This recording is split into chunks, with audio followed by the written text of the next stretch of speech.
Mayan myth has sort of fallen out of fashion. Not that it was ever really in fashion, and what was in fashion wasn't really Mayan myth. It was that whole 2012 apocalypse prophecy that came about just because some idiots thought that they understood Mayan mythology and theology more than actual researchers and Mayan people, but, you know, made a shit movie. But today, we won't be talking about the end of the calendar, but more so the start. And this is how humans came to be in Mayan myth. So in the Quiché Maya holy book, the Popol Vuh, the world begins with nothing but a sea and a sky. The gods of the sea are called Maker, Modeler, Bearer, Begetter, Heart of the Lake, Heart of the Sea, and Sovereign Plumed Serpent. They are met by the gods of the sky.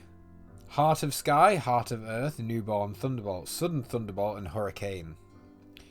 Now, when I say they, sources are divided as far as I can tell on whether these two sets of names just constitute two different gods or each name represents a different god. It's very confusing, but from what I can tell and what I've understood whilst reading and also doing a bit of extra research to try and understand this particular part, it's that these names, these clusters of names, one is for a sky god and one is for a sea god, and that's how I'm going to talk about them throughout this video. The two gods enter into a dialogue.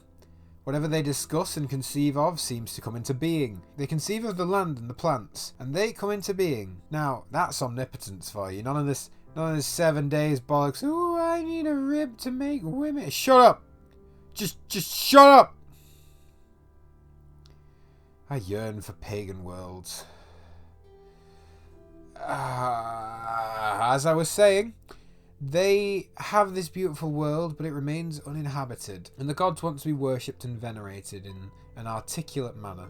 So they decide they will make attempts at making worshippers. On their first attempt, they make creatures that live and breathe, but they do not talk. They squawk, they chatter and howl, but they have no arms to perform ceremony. These creatures are not the worshippers they wanted, the humans they wanted, and they become the animals of today. Their second attempt is by far my least favourite attempt, as it just seems cruel. They decide to try and make a person from mud. They carve it, but it's stupid, can't move at all, can't maintain its shape, it can't reproduce on its own, it can't even look around, and eventually it just crumbles into nothing. I think that's just cruel. They gave this thing consciousness just to watch it die. Just feels awfully cruel. One line in particular in the Popol Vuh is, "Let it be merely a thought," and I'm like, imagine your parents watching you die and just be like, eh. On their third attempt, they get advice from the midmost seers, who I think they created and named. It seems weird to create a being with more power in a certain area than you, but then again, I suppose it's only like a calculator. They're better than most at maths. They ask the seers if they should make humans out of wood. Wood? The seers believe this to be a good idea, and the next attempt is made. It does not go well. Though these creatures walk and talk, reproduce on their own, and could venerate the gods if they really wanted to, they do not. They instead abuse the world that they're in, and the gods in their anger flood the world. The animals escape by hiding in a cave, but these creatures don't. They instead climb up trees and stay hid up there. They become today's monkeys. After this, there is a detour recounting some of the Maya heroes' journey before we return to the story. Of course, I call it a detour, but in the Quiché Maya tradition, stories always have a duality to them that the storytelling tradition we have would call a detour or a side story. Of course, they would have a different view on this matter. The two stories together running in parallel and both equally important, and instead they would say that our stories are incomplete.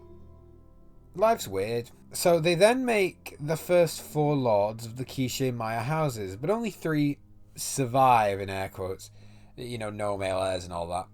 And these lords do worship the gods right, but their lives are stories for another time. Here I would normally talk about the influence this has had, but due to the nature of what was going on at the time, you know, Spanish conquista and all that. The book spent the longest time hidden in Maya circles, and the original text in Maya hieroglyphs is either completely lost or hidden, or both.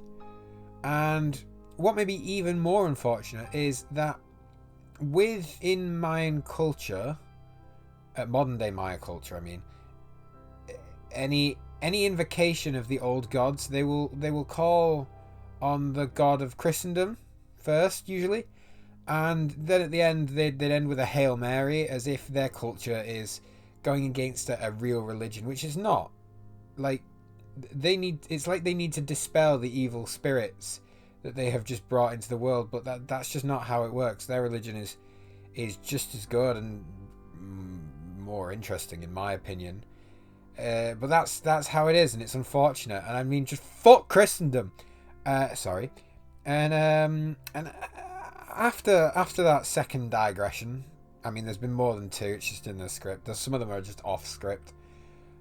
It's time to end today's video. I hope you guys enjoyed. If you did, leave a like and consider subscribing. Also, post a comment if you have any ideas. On screen, you can see some lovely art sent in by fans. Baiju, my guy. Or gal, I suppose. If you want to stay up to date, consider joining the subreddit or following my Insta. And for more of my mad ravings on a more daily sort of basis, check out my Twitter. Along with links for all of these in the description. You will find links for my TIL if you're on YouTube, and if you're on YouTube, you will find a link for my TIL. And as always, I will see you next week, babies.